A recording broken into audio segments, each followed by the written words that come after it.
नमस्कार, आप देख रहे हैं सिटी सेंटर शो। मुंबई से मैं हूं पूजा भारद्वाज। कोरोना वायरस फैलाने का इल्जाम जिस तबलीगी समाज पर लगा, अब वही इलाज के लिए मददगार साबित हो रहे हैं।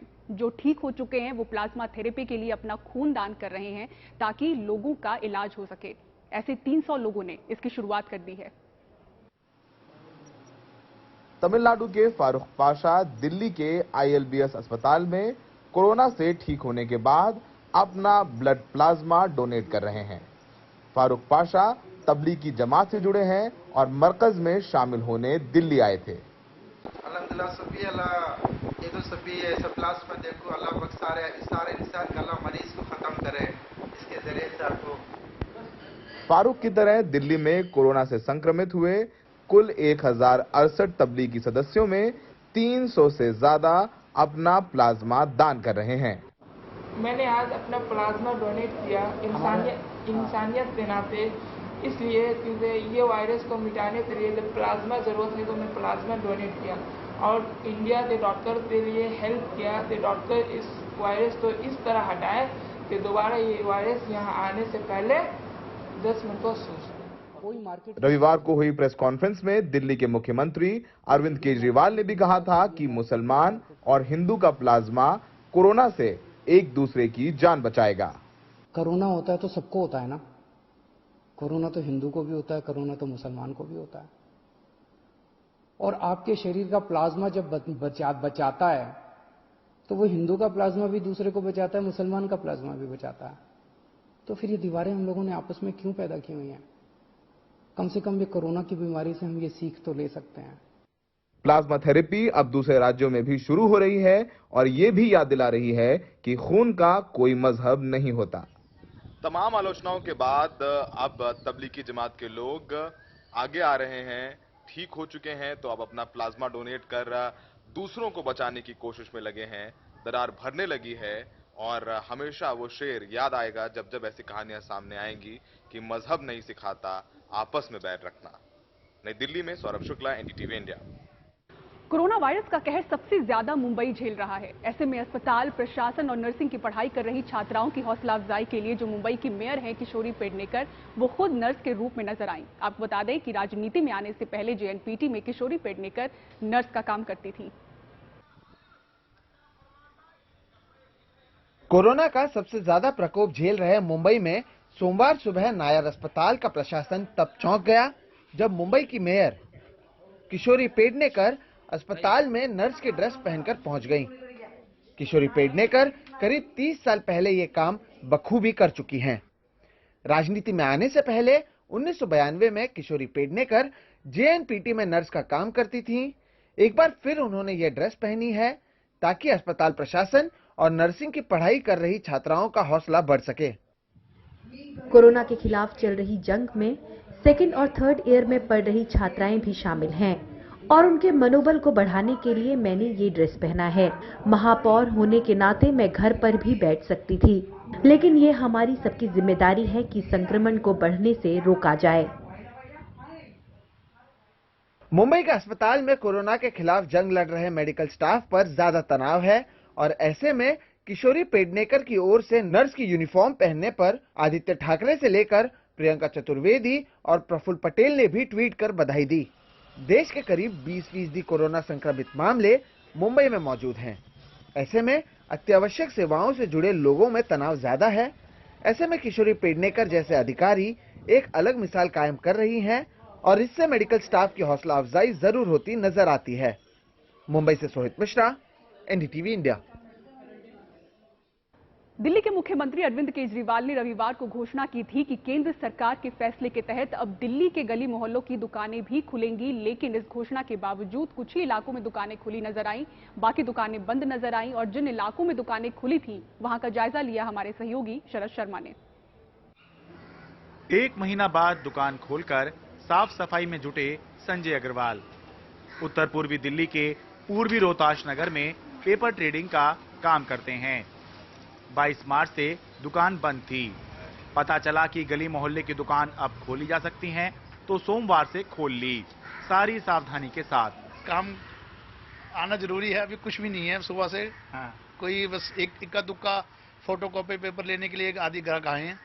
ऐसे भी ग्राहकों को कोई आना नहीं है। हमने ये पढ़ा था कि 50% का आना जरूरी है।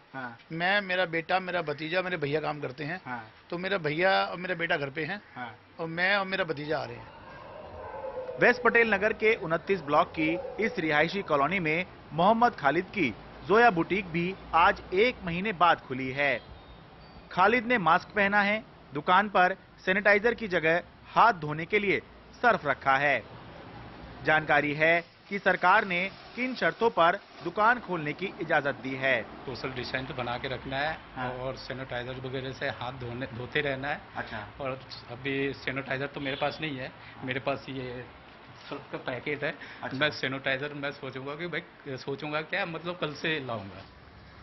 लेकिन मोहम्मद खालिद और संजय अग्रवाल की दुकानों की तरह दिल्ली के गली मोहल्लों और रिहायशी इलाकों में बहुत सी दुकानें अभी भी बंद हैं। फिर चाहे ये वेस्ट पटेल नगर में हो या दक्षिणी दिल्ली के कोटला मुबारकपुर में। व्यापारी नेताओं के मुताबिक अभी इस बात पर भ्रम बना हुआ है कि गली मोहल्लों और रिहायशी इलाकों की दुकान की परिभाषा क्या है, जिसके चलते दावा है कि करीब 75,000 की जगह मात्र 1,000 दुकानें ही खोल पाई हैं। सरकार के आदेश होने के बावजूद व्यापारियों को उनकी दुकानें खोलने की अनुमति नहीं दी गई है। इस संबंध में हमारा यही आग्रह है कि केंद्रीय गृह मंत्रालय इस मामले में हस्तक्षेप करे और जिस भावना से ये आदेश जारी किया गया था उस भावना के अनुरूप वो सब दुकानें खुल पाए, इसके बारे में सरकार को चिंतन करना चाहिए। गली मोहल्लों की बहुत सी दुकानें अभी भी खुली हुई नजर नहीं आ रही। इसके 2 कारण और भी हो सकते हैं। पहला, लॉकडाउन चल रहा है और दूसरा, सरकार ने दुकानें खोलने की इजाजत ही तो दी है। कोई कोरोना नाम की महामारी थोड़ी खत्म हो गई है। हो सकता है लोग उसके डर से खुद ही दुकानें ना खोल रहे हों। दिल्ली से मैं Sharad Sharma, NDTV India. Punjab police के जवान हरजीत सिंह की हालत में अब सुधार है। आपको बता दें कि 12 अप्रैल को निहंगों ने उन पर हमला करते हुए उनका हाथ काट दिया था। अब मुख्यमंत्री अमरिंदर सिंह ने ट्वीट कर जानकारी दी है कि हरजीत सिंह के हाथ में हरकत नजर आ रही है और उन्हें सम्मान देने के लिए एक अनोखा कैंपेन यहां पर चलाया जा रहा है, जिसका नाम है मैं भी हां हरजीत सिंह। इसी महीने की शुरुआत में पटियाला के लॉकडाउन के दौरान कुछ निहंगों ने एएसआई हरजीत सिंह पर घातक हमला कर उनका हाथ काट डाला और इस खबर से सब सकते में आ गए। एएसआई हरजीत की हौसला अफजाई के लिए मुख्यमंत्री कैप्टन अमरिंदर सिंह ने फोन पर उनसे बातें की तो पंजाब पुलिस ने सोशल मीडिया पर #मैं भी हरजीत सिंह के नाम से मुहिम छेड़ दी। पंजाब के डीजीपी दिनकर गुप्ता सहित दूसरे अधिकारियों ने हरजीत के नाम के बैज तक पहन लिए। वो एक सिंबल बन गए हैं पूरे देश में, जो अटैक्स पुलिस ऑफिसर्स पे, पुलिस कर्मियों पे हो रहे हैं। तो हरजीत सिंह उसके एक सिंबल बन गए हैं और ये जो प्रयास है इसका नाम मैं भी हरजीत इसका नाम दिया गया है। कुछ जिलों में तो पुलिसकर्मियों ने हरजीत के सम्मान में जुलूस भी निकाले। ਉਹਨਾਂ ਦੀ ਬਹਾਦਰੀ ਨੂੰ ਦਾਨ ਦਿੰਦੇ ਹੋਏ ਅਸੀਂ ਸਾਰੀ ਪੰਜਾਬ ਪੁਲਿਸ ਜਿਹੜੀ ਹੈਗੀ ਅੱਜ ਸਾਰੇ ਹੀ ਆਪਣੇ ਜਿਹੜਾ ਸੂਬਾ ਜਿਹੜਾ ਪੰਜਾਬ ਹੈਗਾ ਉੱਤੇ ਇਕੱਠੇ ਹੋ ਕੇ ਉਹਦੀ ਆਪਣੇ ਜਿਹੜੀ ਹੈਗੀ ਹਿੰਮਤ ਨੂੰ ਦਾਤ ਦਿੰਦੇ ਅਸੀਂ ਸਾਰਿਆਂ ਨੇ ਅੱਜ ਮਾਰਚ ਜਿਹੜਾ ਕੱਢਿਆ ਹੈਗਾ और हर एक ने अपने अपने नेम प्लेट पे हरजीत सिंह लाया गया। सारे हरजीत सिंह हैगे हैं। ये उन सब की भावनाओं को व्यक्त करने का एक ओकेजन है जो ये मैसेज समाज को देना चाह रहे हैं, जो ये मैसेज लोगों को देना चाह रहे हैं कि ये लड़ाई जो कोरोना के खिलाफ है उसमें हम सब हरजीत सिंह की तरह अपनी जो दिलेरी है, अपना जो उनका पेशेंस है वो दिखाने की हम सब में समर्था है और हम उसकी हरजीत सिंह की जो दिलेरी है उसको सलाम करते हैं। मुख्यमंत्री कैप्टन अमरिंदर सिंह ने इस मामले पर खुद अपनी नजरें बना रखी हैं। सोशल मीडिया पर एसआई हरजीत सिंह का नाम ट्रेंड करने से न सिर्फ उनकी बल्कि हर पुलिस कर्मचारी और हर स्वास्थ्य कर्मी की हौसला अफजाई होगी जो हमें घर पर बैठाकर खुद सड़क पर कोरोना वायरस से जंग लड़ रहे हैं। हम ये भी प्रार्थना करेंगे कि एसआई हरजीत सिंह जल्द से जल्द सेहतयाब हों, स्वस्थ हों और फील्ड पर उनकी वापसी हो। चंडीगढ़ से मोहम्मद गजाली, एनडीटीवी इंडिया। और अब खबर कर्नाटक के बेलगावी से, जहां सीआरपीएफ के कोबरा कमांडो की ऐसी तस्वीर सामने आई है जो पुलिस की सोच पर सवाल खड़े करती है। कमांडो फोर्स के एक जवान को एक खूंखार आतंकी की तरह जंजीर में बांध कर रखा गया। पुलिस का आरोप है कि 2 कांस्टेबल के साथ उसने मारपीट की थी। ये तस्वीर बेलगावी के सदलगा पुलिस स्टेशन की है और यह शख्स सीआरपीएफ का कोबरा कमांडो है।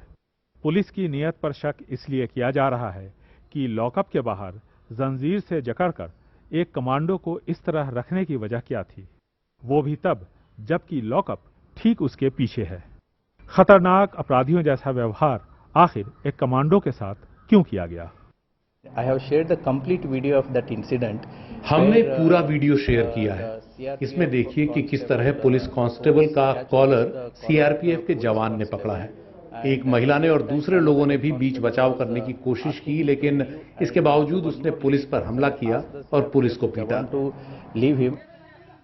बेलगावी के पुलिस अधीक्षक जिस वीडियो की बात कर रहे हैं उसमें पुलिसकर्मी और कमांडो दोनों एक दूसरे का कॉलर पकड़े नजर आ रहे हैं।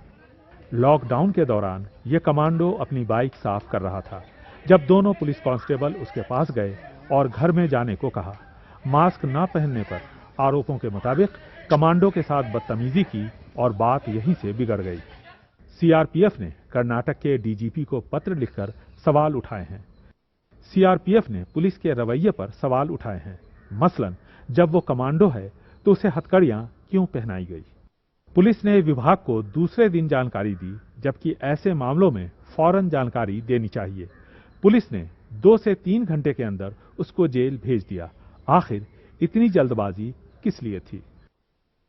सीआरपीएफ के प्रवक्ता डीआईजी दिनाकरन का कहना है कि कर्नाटक के डीजीपी को सूचना देने के साथ साथ इस मामले की जांच पर सीआरपीएफ की नजर होगी और जमानत के वक्त कोर्ट में सीआरपीएफ के स्थानीय अधिकारी मौजूद रहेंगे। सीआरपीएफ का कमांडो सच बोल रहा है या फिर पुलिस, ये अब अदालत तय करेगी। लेकिन जो तस्वीरें सामने आई हैं उसमें निश्चित तौर पर पुलिस की बर्बरता दिख रही है। दिल्ली से राजीव रंजन के साथ बेंगलुरु से निहाल खिदवई, एनडीटीवी इंडिया। और इसी के साथ सिटी सेंटर शो में वक्त हो चला एक ब्रेक का, लेकिन आप कहीं मत जाइएगा। ब्रेक के बाद आपको दिखाएंगे कोरोना से लड़ते एयरलाइंस के योद्धा।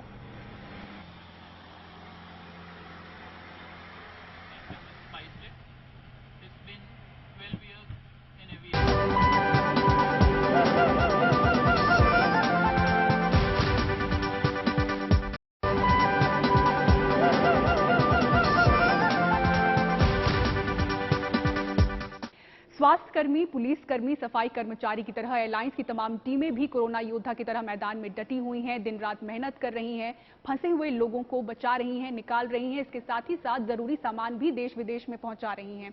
आपको मिलवाते हैं एक ऐसे ही कोरोना योद्धा कैप्टन नम्रता कीन से।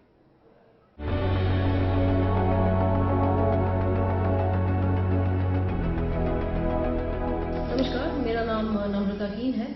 मैं स्पाइसजेट एयरलाइंस के बोइंग 737 हवाई जहाज पर कप्तान हूँ। ये है पायलट नम्रता कीन। मुझे बहुत गर्व है कि हम इस संकट के समय पर अपने कार्गो एयरक्राफ्ट के द्वारा जरूरतमंदी का सामान राष्ट्रीय और अंतर्राष्ट्रीय शहरों तक पहुंचा रहे हैं। 36 साल की नम्रता बोइंग 737 विमान की कैप्टन है। बेहद खास कोरोना योद्धा विदेशों से भारतीयों को देश ला रही हैं और अपनी टीम के साथ देश विदेश में जरूरी सामान पहुंचा रही हैं। बेशक परिवार की भी चिंता है। तो हाँ, ये चिंता हमेशा रहती है कि जब हम अपनी फ्लाइट से घर वापस लौटते हैं तो हम अपने परिवारजनों के लिए या उनके स्वास्थ्य के लिए किसी प्रकार का खतरा न हो। जरूरतमंदी का सामान और मेडिकल इक्विपमेंट्स जैसे कि ventilators, sanitizers, PPE kits, hazmat suit वगैरह को ट्रांसपोर्ट किया है। हाल ही फ्लाइट स्पाइसजेट ने एक बहुत ही खास फ्लाइट दिल्ली से कोयम्बतूर तक अंजाम दी है, जिसमें हमने केवल एक हैजमत सूट को ट्रांसपोर्ट किया था क्योंकि वो लोकल अथॉरिटीज़ की रिक्वायरमेंट थी। उसके अलावा हाल में ईरान से क्वारंटाइन हुए हुए भारतीय नागरिकों को हमने उनके घर पहुंचाया है। लॉकडाउन के दौरान अब तक स्पाइसजेट ने करीब 579 कार्गो फ्लाइट के जरिए 4246 टन जरूरी सामान ट्रांसपोर्ट किया है।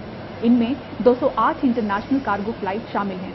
Abu Dhabi, Kuwait, Singapore, Hong Kong, Shanghai, Bangkok, Colombo, Dubai, Kabul, Myanmar, Ukraine जैसी कई जगहों पर ये उड़ानें पहुंच रही हैं। दिन रात एयरलाइन क्रू डटे हुए हैं और सामान लोड अनलोड करने की ये तस्वीरें इसका सबूत हैं। लॉकडाउन के दौरान भारतीय रेलवे ने भी देश भर में 1150 टन सामान एक जगह से दूसरी जगह पहुंचाया है। मुंबई से पूजा भारद्वाज, एनडीटीवी इंडिया के लिए। सिटी सेंटर शो में मेरे साथ फिलहाल इतना ही। खबरों के लिए बने रहें एनडीटीवी इंडिया के साथ। नमस्कार।